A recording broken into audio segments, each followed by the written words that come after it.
என்ன பண்ணுறீங்க? நாங்கள் காலையிலேயே பாப்பாவுக்கு எல்லாம் ஆரம்பிச்சிட்டிங்களா? அவியலுக்கு அம்மணிக்கு ஆஹா அளப்பாரு மூஞ்சி பாரு மல்லாக்க படுத்துக்கிட்டு. ஏய் என்ன பேசாத பாட்டின்னு சொல்லிடு. நாங்கள் வந்து காலையில் எழுந்திரிச்சு தொடச்சிட்டு அடுத்த வேலை பார்ப்போம். ஐயோ ரொம்ப சுத்தம். ஆமாம் கம்மி படுத்து கொடுக்கும் பாரு. நீ பேசுங்காட்டி ஆரம்பிச்சிட்டா. பேசாம படுத்து தலையை பிடிச்சிக்க இருக்கி தலையை. ஃப்ரெண்ட்ஸ் இங்கே பாருங்கள், இது இன்ஸ்டாமார்ட்டில் வாங்கின வைப்ஸு. இது வந்து பார்த்தீங்கன்னா உங்களுக்கு 100 rupees தான் வருது. டெய்லி வந்து 1 2 அந்த மாதிரி ஒரு 2 3 துணி யூஸ் பண்ணிக்கலாம் இதில் வைப்ஸு. அது வந்து பெட்ஸுக்கு வந்து துடைக்கிறதுக்கு ரொம்ப யூஸ்ஃபுல்லாக இருக்கும். அது மற்றதெல்லாம் பார்த்தீங்கன்னா உங்களுக்கு ரேட்டு ஜாஸ்தியாக இருக்குது. இது வந்து இன்ஸ்டாமார்ட்டில் வாங்கினேன், ரொம்பவே நல்லா இருக்குது. இதில் வந்து ஒரு நாளைக்கு எப்படி பாப்பாவுக்கு 2 3 துணி யூஸ் பண்ணிடுவேன் நான். இதில் பாருங்க கண்ணாவே இருக்குது. கண்ணு முகமெல்லாம் தொட அப்புறம் வேற எல்லாம் தொடக்கலாம். எடுத்துட்டு ஒன்றுன்னா எடுத்துட்டு நம்ம வந்து யூஸ் பண்ணிக்கலாம். நல்லா இருக்குது இது வந்து. மொட்டை கண்ணை வச்சுக்கிட்டு அப்படியே முழிக்கிறத பாரு, முழிச்சுக்கிட்டு படுத்துருக்கிறதா. ஐயோ ஐயோ இப்படி நேராக படுங்க. கண்ணெல்லாம் தொடக்கலாம் தாங்க. பிடிச்சிக்க அப்படியே கண்ணை தொடக்கலாம். தலை பிடிச்சிக்கோ, தலை பிடிச்சிக்கோ. அதெல்லாம் அமைதியாக தான் படுத்துருந்தா. நீ இப்போ பேச ஆரம்பிச்சோன்னு தான் பாரு வேலையை கட்ட. இப்படி படுத்துக்கணும் அவங்ககிட்ட.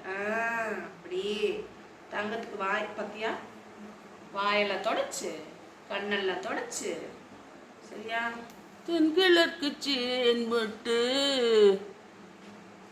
நீ பாட்டு பாட. செம்பருத்தி பூ மொட்டு செல்லங்கொஞ்சுதே தாளாட்ட.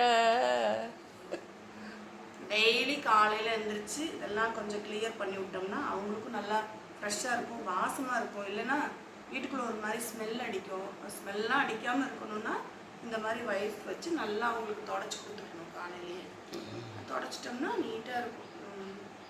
எந்த ஒரு இது இருக்காது, வாசமாக இருக்கும். அது அவங்க பெட்டு மேலே ஏறுறாங்க, சோஃபா மேலே ஏறுறாங்க.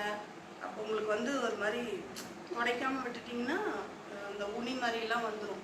அதெல்லாம் எதுவும் இல்லாமல் இருக்கணும்னா இந்த மாதிரி நம்ம நல்லா நீட்டாக தொடச்சிட்டு அவங்க பாத்ரூம் போகிற இடம் வரையிலும் எல்லாமே துடைக்கணும். துடைச்சாதான் வந்து சுத்தமாக இருக்கும். அதுக்காக தான் நாங்கள் எங்கள் வெள்ளாக்குட்டிக்கு எல்லாமே தொடச்சி கிளியர் பண்ணுறோம். நாங்கள் கிளியர் பண்ணுங்க, கிளியர் பண்ணுங்க. சும்மா இருப்பாப்பா.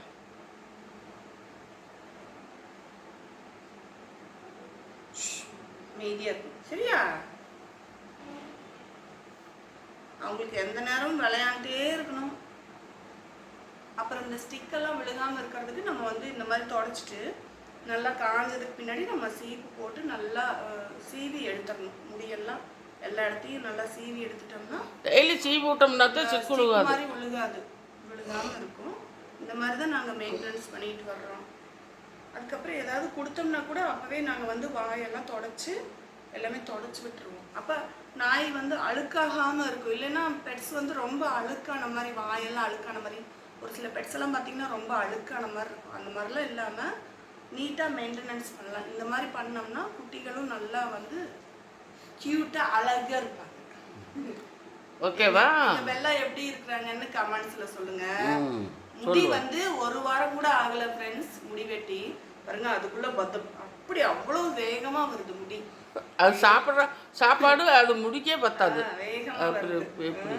இந்த வீடியோ உங்களுக்கு எல்லாத்துக்கும் பிடிச்சிருந்துச்சுன்னா லைக் பண்ணி ஷேர் பண்ணி சப்ஸ்கிரைப் பண்ணுங்கள் ஃப்ரெண்ட்ஸ். சப்போர்ட் பண்ணுங்கள் எங்களுக்கு. மீண்டும் நம்ம இன்னொரு வீடியோவில் சந்திக்கலாம். நன்றி, வணக்கம்.